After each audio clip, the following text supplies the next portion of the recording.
spot them. To find out where the heaviest populations are. Because it's going to be very spotty. There's just going to be foragers out foraging away. I'm going to throw that off the road one of these days. On the way down.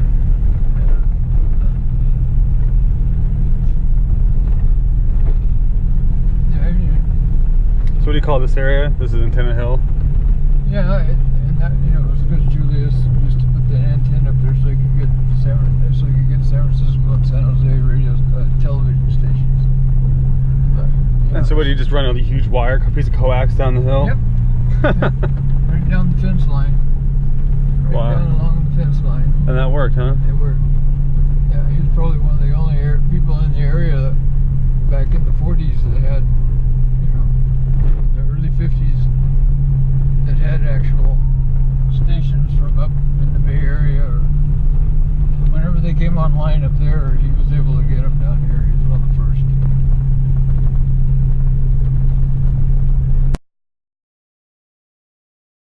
Belt up here. Oh, I'm not going down. Oh, you're not? I'm not. We both had fallen. Keep pushing out of our butthole. Bro, that shit looks super steep in one spot. It is really nasty there. Going down, maybe, Dave. Going up, no way. It's nasty. I tried spraying it one year on our spray rig, and I got halfway up that booger, and oh man, there was no. And I had to, you know, ease it back down. There's nothing I could do. So what's with that white box down at the bottom? There's another 20,000 gallon tank. On the hillside, looking at the tank down this way. Right. On the upper left-hand side there's a plaque. Not a plaque, but there's a sign deal in the concrete and gives the date 18 something. Wow. So that was the original water for the ranch. And the person who did the tank, I think, is the name up there. Is that still active at all? It's totally disconnected. That tank there at the front gate, you know, that little the casing, the well casing. Yeah. That we have in the there's methane gas that comes up out of that. Yeah. Okay, they piped that.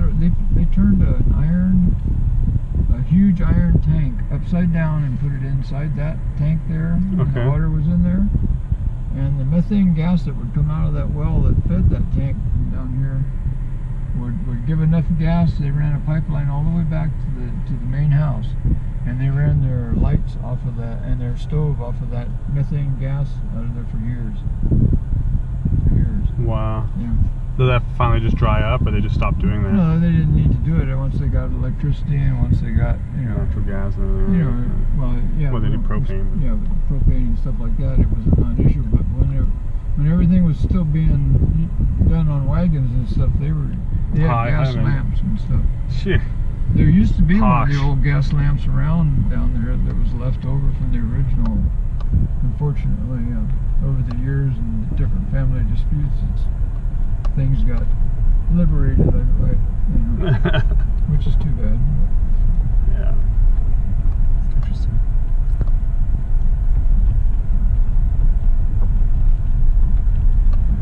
So now that tank's empty.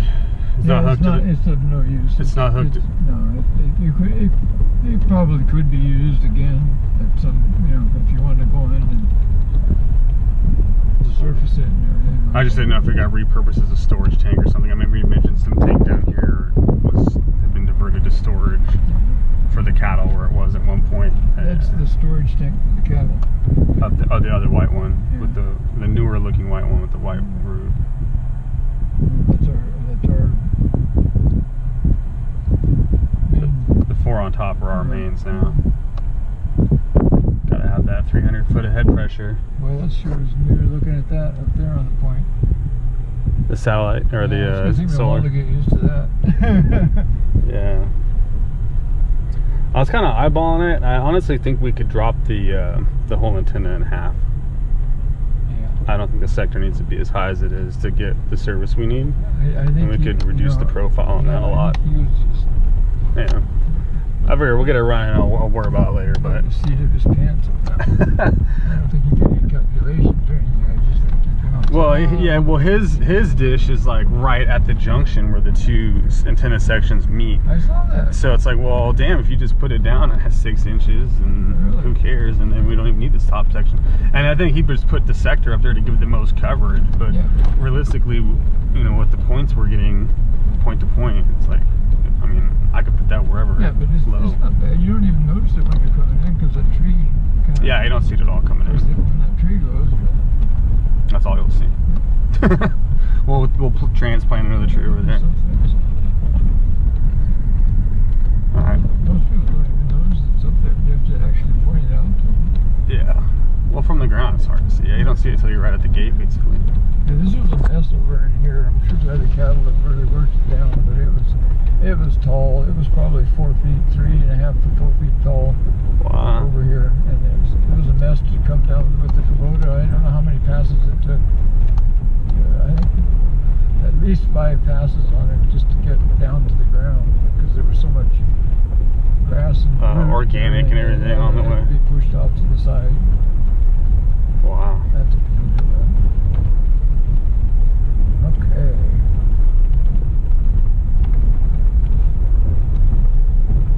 Actually, one of our helpers about 8 years ago, Roberto, was up spraying on that hillside one time, and he decided he could go up that hill in that spray rig. And he got up there and lost his brakes, and he bailed out.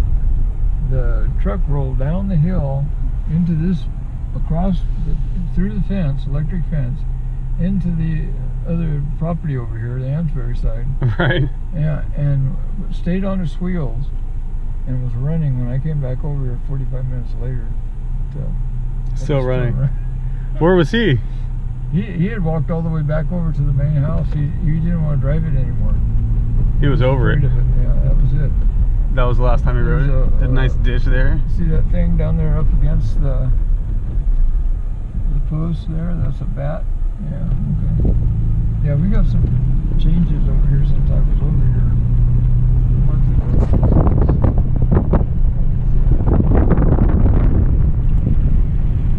So we'll go down here in the bottom and test. Alright. Test. Oh, the culprits. Yeah, the boys. Okay. There's our another storage tank there. Okay. And that backdrafts. There's the square one on the top of the behind my mobile back there. Yeah. The small square one with the roof on it. Yeah. Okay. If that one goes dry, this system will backdraft to fill these 3 troughs. Okay. And keep them going until that's depleted. But it sources its water from that square tank. So, you know, once the water's gone in that's it. Gotcha. No more backup. So this is the Ansbury side. So whose cows are these then? Ansbury's cows? Those are. Yeah, these are. Look, little calf. They got a cow-calf operation going on this side. Yeah, so the cow get more aggressive when the calves are around, or protection or anything? But not most of the time they're okay, unless the little ones are fresh. And these are a couple of weeks old. I want to test right here.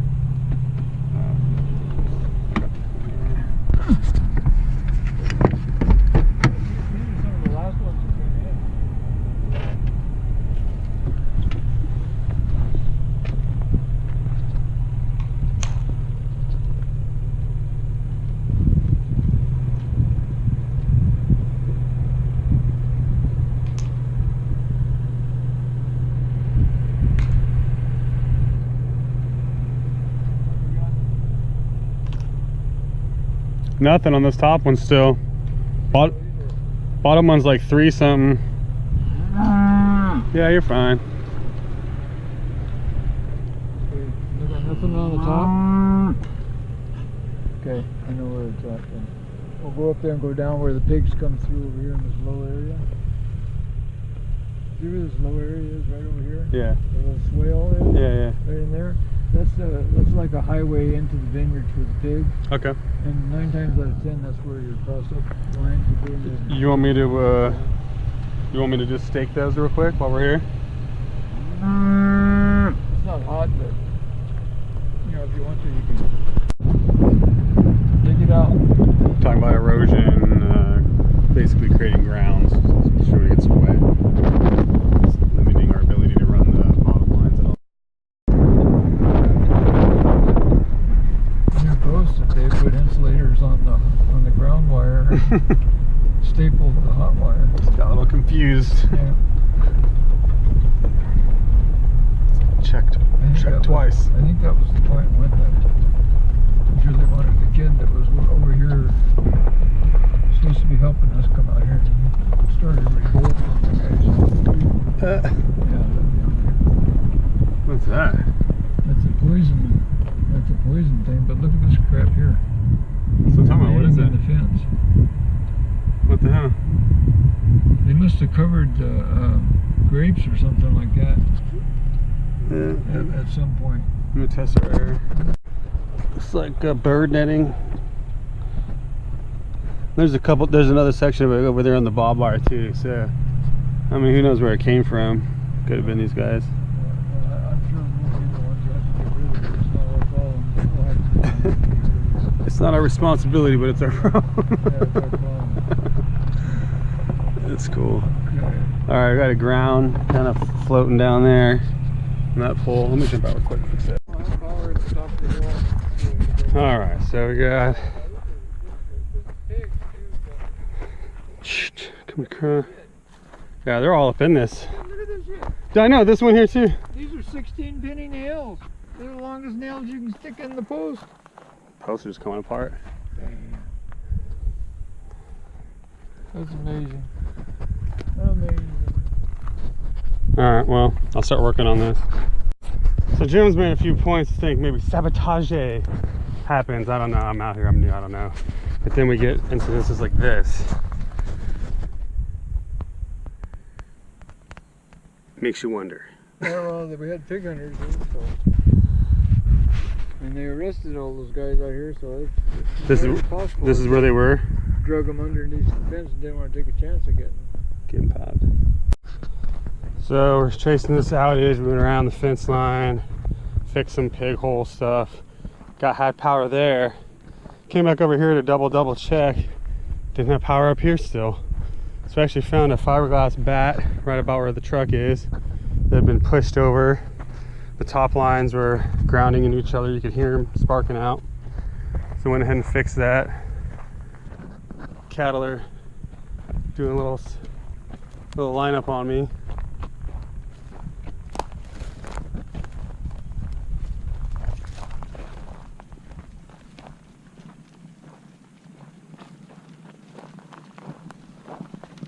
We don't really want these cow out here anyway, so this might actually help out, push them around the hill a little bit, get them back into the main feed areas.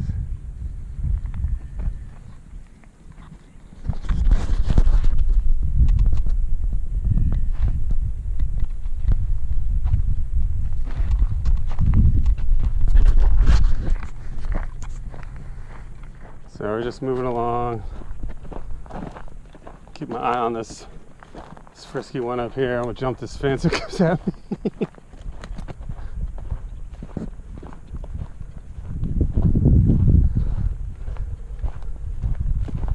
So I was talking about this slough, this land that falls off the hill in the rain, basically erodes, ends up collecting on the wires. Oh yeah, look at this right here. I'm gonna go ahead and pull this off.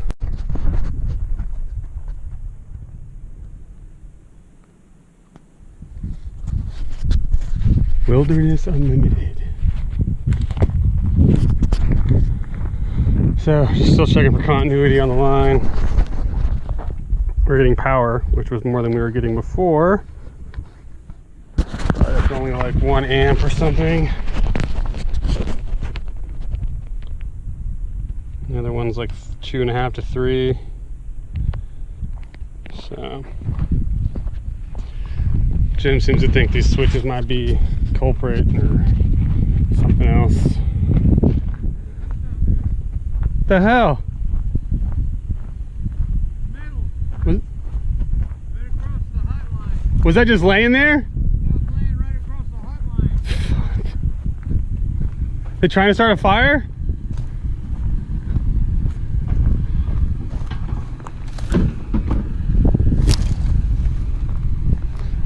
All right, well, let's check it. Metal across the hotline might be it.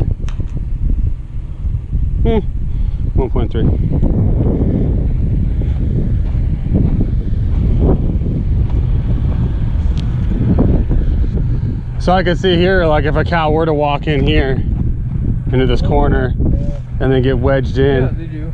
And they get confused. And Well, that's where you get the cook a cow. There you go. So all we got to do really. Put one in there. Who the hell's drinking out here? Yeah, that's what I was just trying to figure out. To put a pig trap? Trap over there to trap the birds, the nuisance birds. But they don't work very well because I've never seen a bird in it. It's been there for a couple of years. They keep throwing feed and stuff in it, but all the rats get it and leave. I have no idea if they've ever been successful or not. All right, well. It's so strange, but I got here. We got juice? It's 1-2. That's strange. We had more down there, or we just. Well, so I'm just gonna keep walking, right? What's it, 100 yards? Let's see what the hell's going on here. 1-3. Birds near it.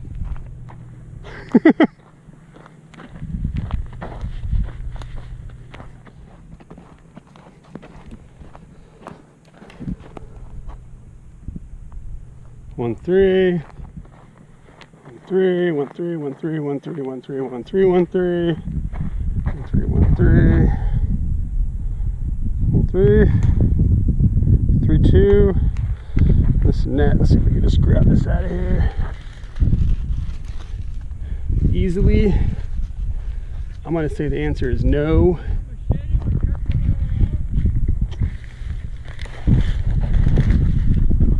Yeah, at the attachment where it's stuck, yeah.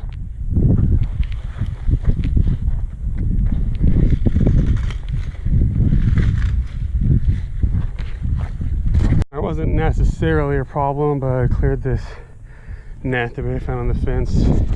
It was so brittle you could just tear it off. So we were debating how many pigs got caught in that net.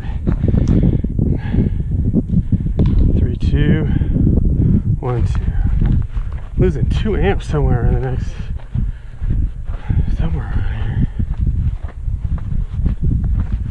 It's like half. Losing half.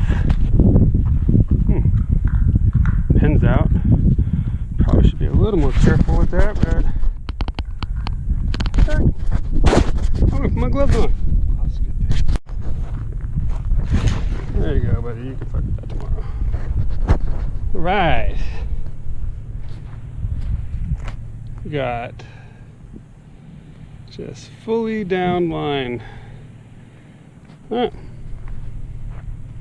Those are hot. Prove my point.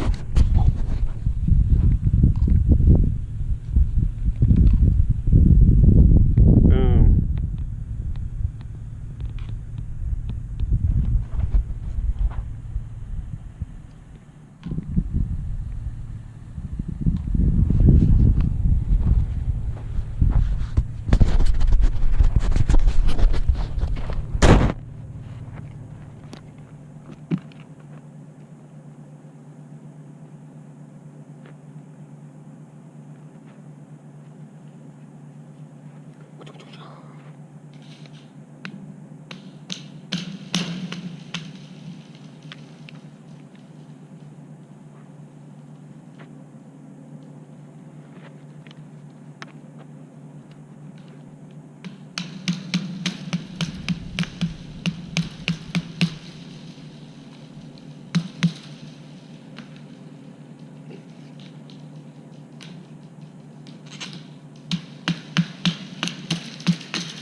So I just fixed that bat. It's moving down the line.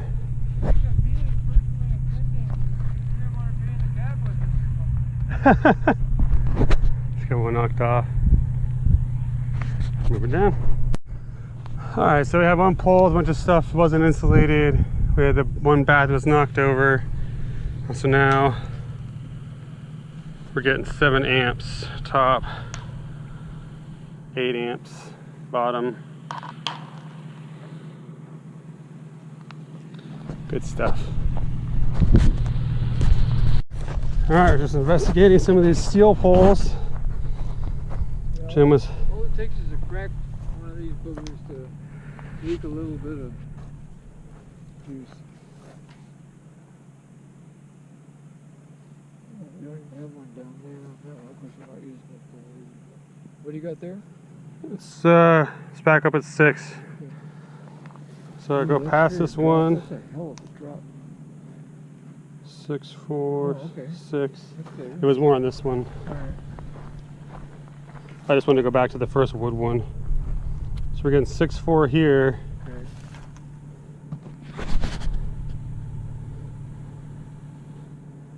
6. What do you got? 6 again. It kind of matters where I put it on this plate a little. It does. Yeah, it does. Sometimes I have to slide it right down to the screw there, and it gets a better reading. Well, if I bottom line it, I get a 4 amp. If I run the wire down the middle, I get 6. Yeah, So. That, of course, that particular gauge has been dropped and run over and everything else too. So. Well, that's just good to know when we're doing the readings, because that's a 2 amp drop. I'd think there was a problem there, but it's really just how I'm holding this meter. Yep. Okay, well, good to know. That's why I wish we could find something a little bit more accurate. Right. But that's kind of anal, I guess. We don't need to be that precise. Well, I mean, I would think of it as being a third drop in power, right? Like that's would be significant to me. Yeah. We can't have too many of those before the whole system doesn't work, right? 2 or 4. In my mind, that's the way it works too. So I'm on the same page with you on that. Yep. Okay. Hey, we're back at the top of the hill. One more panorama around, because why not? Did you make an offering to the spirits yet? You want to make an offering to the spirits of the electric fence? Just make sure we got electricity up here. Yeah, you're supposed to come lick it, I thought. All right, we ready?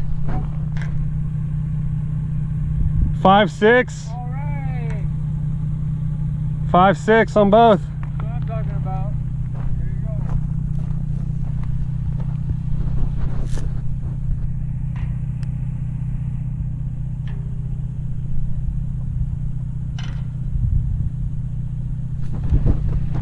It's not there now, but Yeah. I'll show it to you next year. It's the most beautiful, it's about this tall, and just the most flame red, orange flowers on it. It's just magnificent, and it's the only place on the ranch that grows, this hillside. Wow. I mean, I've seen it, we have other ones around the ranch, the purple ones that are very pretty and everything.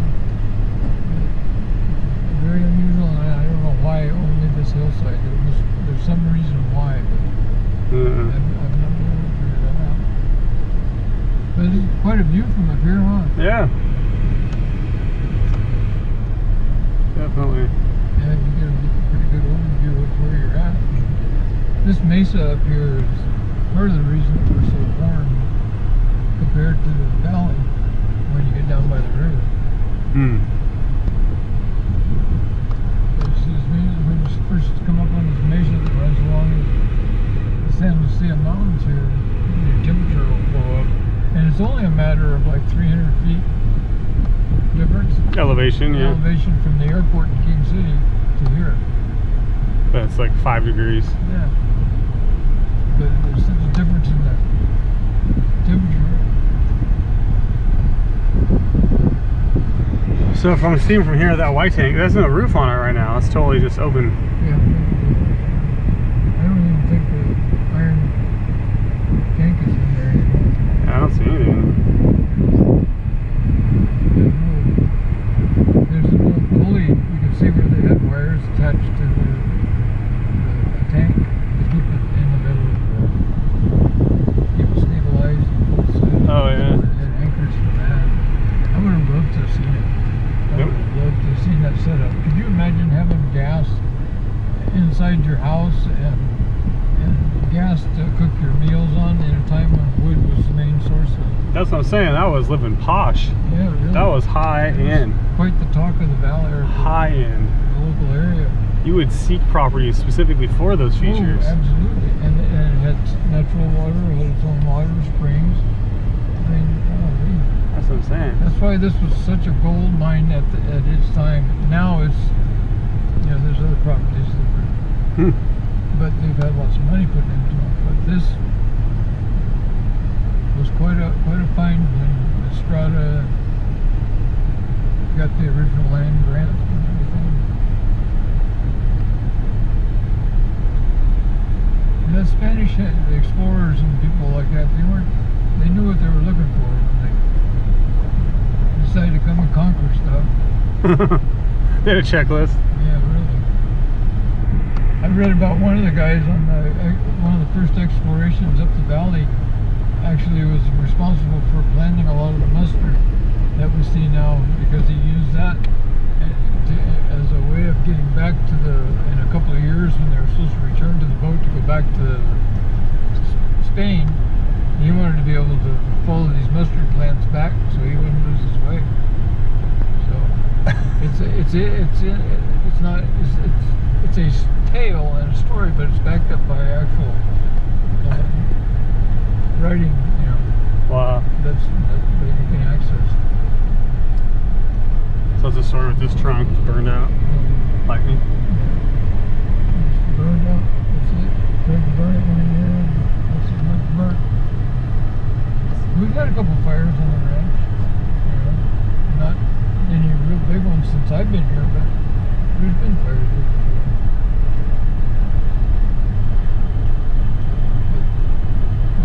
Now that we have pretty good fire trails around the perimeter and stuff like that, we've been able to escape any big ones.